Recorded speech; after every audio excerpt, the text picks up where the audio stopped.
σωτητών. Με τη δεόμαθα υπερβραίως υγείας, θείας βοηθείας, των δούλων του Θεού, Ιωάννου, Καλλιόπης, Τέκνων και Νικολών. Με διαφυλάξεις αυτού, πάντων των οικείων αυτών και παντός κακούν. Ότι ελεήμων και φιλάνθρωπος Θεός υπάρχεις και εσύ τη δόξαν αναπέμπομεν το Πατρί και το Υιό και το Αγίο Πνεύμα την ίνκαιη και εις τους αιώνας των αιώνων. Κυρίω δεηθόμεν.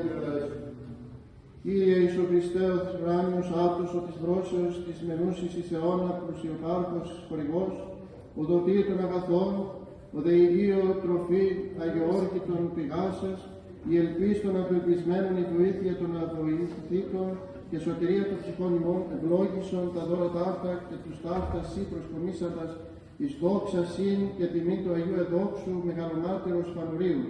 Ράσχονται αγαθέ της ευπρέπεση της πλοκούντας τούτους πάντα τα εγκόσμια και υπερκόσμια αγαθά σου.